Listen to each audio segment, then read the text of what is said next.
नमस्कार दोस्तों, स्वागत है आपका मेरे चैनल पे। दोस्तों, जैसा कि आप जानते हैं कि अगर हमारी फोर्सेस को कोई वेपन सिस्टम चाहिए होता है और अगर हम उसे परचेज करने का डिसीजन ले भी ले, फिर भी उसमें काफी समय निकल जाता है और दूसरे देश से आने में भी बहुत टाइम लग जाता है। ऐसे में दोस्तों अब गवर्नमेंट ने एक नया ऑप्शन निकाला है लीज पर लेने का। अब हमारी फोर्सेस लीज पर कई सिस्टम ले सकेंगी और इससे क्या बेनिफिट होगा, आज इसी की बात करेंगे। चलिए दोस्तों शुरू करते हैं। दोस्तों, जल्द ही हमारी आर्म्ड फोर्सेस को अलाउ किया जाएगा कि वे बहुत से तरह के इक्विपमेंट लीज पर ले सके।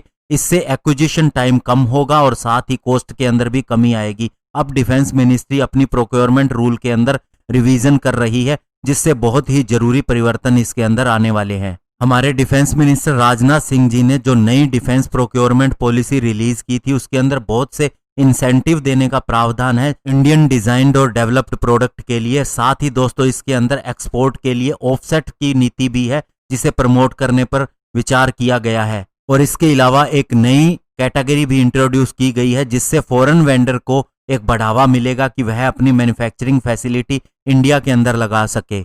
और दोस्तों, लीज पर लेने के लिए अब एक नया चेंज किया जा रहा है। इसके अंदर ट्रांसपोर्ट एयरक्राफ्ट ट्रेनर और सिमुलेटर शामिल होंगे, जिनका कोई भी डायरेक्ट कॉम्बैट रोल नहीं होता। और लीज पर लेने के लिए एक नई कैटेगरी बनाई गई है, जिसके अंदर दोस्तों ये सारी चीजें मेंशन की गई होंगी। और इसके अलावा दोस्तों, जब पहले इन चीजों को लेना होता था तो इनके अंदर बहुत ही बड़ी राशि इन्वेस्ट करनी पड़ती थी, लेकिन अभी रेंटल सिस्टम की वजह से वो सारा कॉस्ट कम हो जाएगा। और पहले बजट का प्रावधान कम रहता था, पूरी तरह से बजट नहीं दिया जाता था, लेकिन अब फोर्सेस को ऐसी दिक्कत नहीं आएगी और शॉर्ट नोटिस पे वे अपनी जरूरत के इक्विपमेंट हासिल कर सकेंगे। और ऐसा नहीं है दोस्तों कि हमारी डिफेंस मिनिस्ट्री को इसके पहले सूचित नहीं किया गया था। उन्हें ट्रेनर एयरक्राफ्ट और ट्रांसपोर्ट हेलीकॉप्टर के लिए पहले भी ये कहा गया था, लेकिन अब डिफेंस मिनिस्ट्री ने जाके इस बात को माना है। और पास्ट के एक्सपीरियंस से लेसन लेते हुए अब डिफेंस मिनिस्ट्री ने नई ट्रायल विंग्स बनाने का भी फैसला किया है, हर एक सर्विस के लिए, जो फील्ड इवैल्यूएशन करने का काम करेंगी।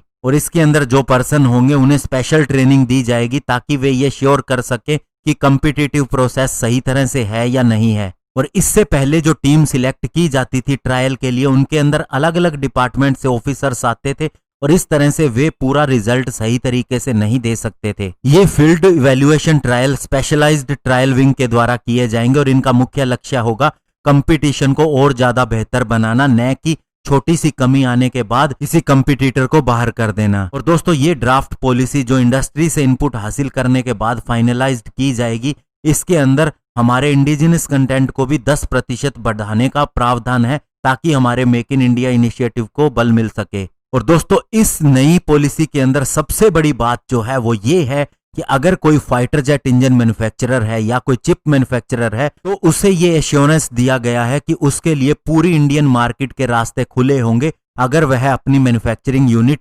लोकली बनाना चाहता है।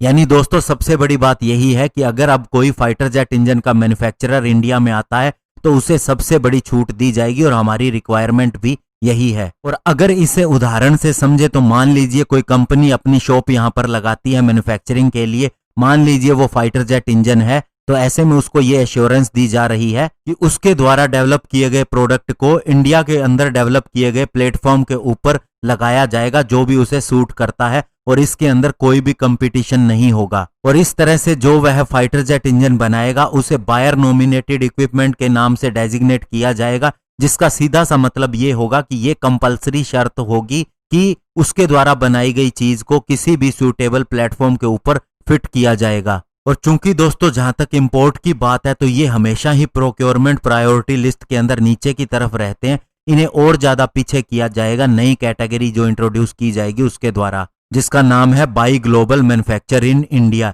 इसके तहत ये प्रावधान होगा कि इंडिजिनस कंटेंट मिनिमम 50% होना चाहिए कॉन्ट्रैक्ट की कॉस्ट वैल्यू के हिसाब से। इसके अलावा सॉफ्टवेयर और सिस्टम रिलेटेड प्रोजेक्ट की प्रोक्योरमेंट के लिए भी रूल्स के अंदर काफी ज्यादा चेंजेस किए जा रहे हैं, खासकर उन सॉफ्टवेयर के लिए जो जल्दी पुराने हो जाते हैं। और प्रोडक्ट सपोर्ट के लिए जो नए रूल होंगे उनके अंदर नए कॉन्सेप्ट आएंगे, जैसे कि performance based logistic life cycle support contract, इसके अलावा कॉम्प्रिहेंसिव मेंटेनेंस कॉन्ट्रैक्ट। तो दोस्तों जो नए रूल्स लाए जा रहे हैं ये इंडस्ट्री और मिनिस्ट्री ऑफ डिफेंस ने अपने एक्सपीरियंस हासिल करके इसके अंदर चेंजेस किए हैं, मेक इन इंडिया इनिशिएटिव को काफी ज्यादा बढ़ावा दिया जा रहा है। इसके अलावा दोस्तों बहुत सी चीजें जो एक्विजिशन टाइम है उसको कम करने के ऊपर बल है, ओवरऑल इंडियन कंटेंट बढ़ाने के ऊपर बल है। और दोस्तों सबसे बड़ी बात जो निकल के आ रही है उसका उदाहरण मैंने आपको दिया कि फाइटर जेट इंजन के लिए क्या ऑप्शन है। और आपको पता है कावेरी इंजन और नए जो फाइटर जेट हम बनाने जा रहे हैं उसके लिए इंडिया ऑलरेडी कह चुका है कि हम 110 किलो न्यूटन का